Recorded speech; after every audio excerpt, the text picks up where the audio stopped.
Oh, this is now the Zimmerman. This is now the Zimmerman segment. Zimmerman segment. Okay, we're in Zimmerman. Okay. So what are your thoughts on? Is a racist? No.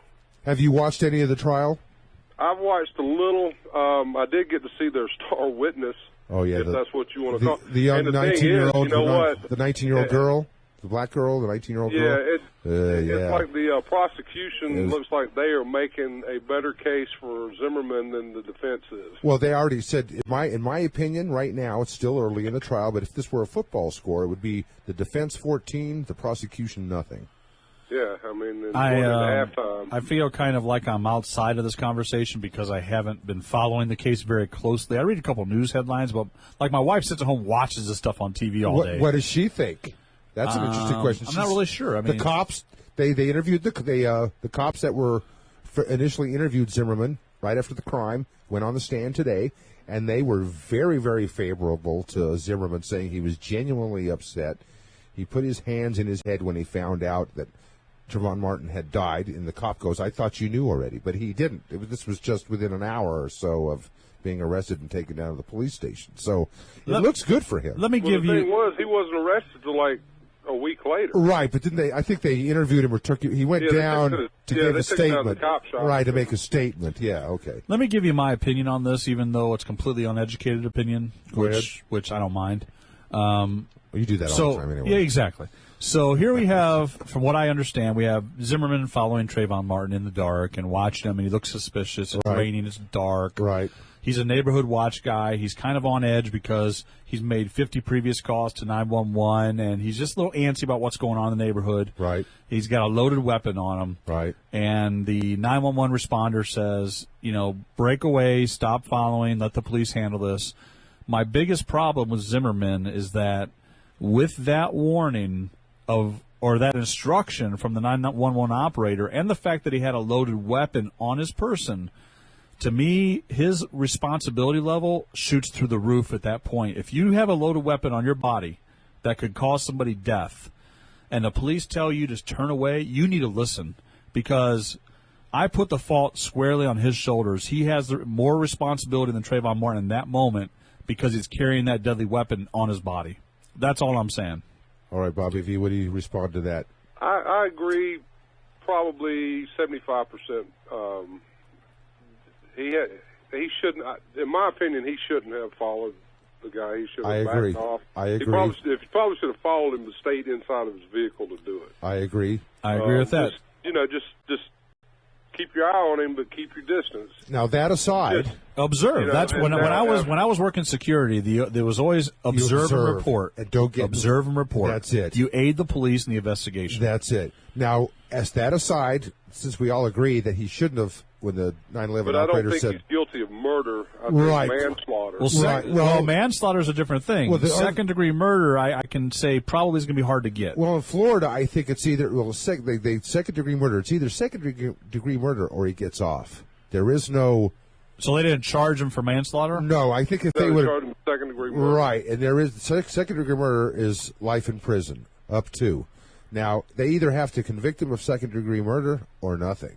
There is no in between or any because he wasn't charged with manslaughter. Right. Is that how it works? Yes. I'm kind of stupid when it comes to law. In the state of Florida, they said that second-degree murder is the same as first-degree murder in other states, but the penalty is different.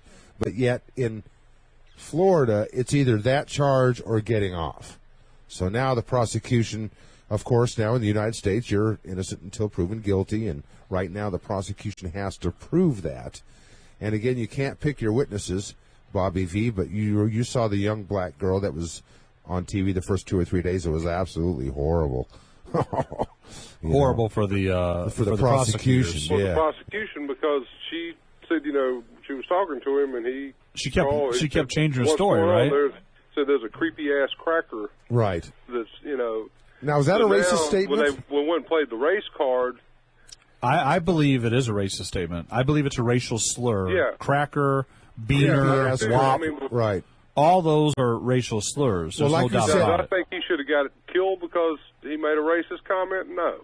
Now, besides the fact that we all agree that he shouldn't have followed him, but he shouldn't have followed him, and he wound up getting his ass whipped. Yeah, and he pulled the gun and shot him to keep from getting killed, because the Trayvon Martin did say, you're going to die tonight when he jumped him out of the bushes. And what another thing about the media is they keep showing Trayvon Martin's cute little 11-year-old picture. Show the 17-year-old picture with the gang signs and the what up, and he's already been a juvenile delinquent already. Right. Well, the reason he was there with his father is because he got busted with some weed at school down in Miami, where he's from, where he lived with his mother. Oh, okay. He got kicked out, and that's why he was staying with his father. To try to change him, and his father was a decent man to trying to grow up and keep him out. I got to disagree with you on the photos thing, G-Man, because I think what they did is, because I saw both photos that have been playing in the media, the Zimmerman photo and the Trayvon photo, and they're both pleasant photos that show them both in a good light. If you were to put somebody, because we've all had photos taken of us that aren't necessarily great photos or but he's whatever. He's not the cute kid that committed the crime at 11. But by putting a photo in there where he's showing off on Facebook or Twitter, showing off to his friends and flashing gang signs to his friends on Facebook or whatever that is, that's gonna influence people's opinions more so than a photo of a kid smiling for a high school yearbook photo. Let's say we got old pictures of G-Man laying around in his college days where he's guzzling on a 12-ounce beer or something like that, right? They could be out there. I don't know. They don't. Or maybe you're smoking. Maybe you're smoking on a bong somewhere. I don't know, because you have smoked on a bong once in a while, G-Man.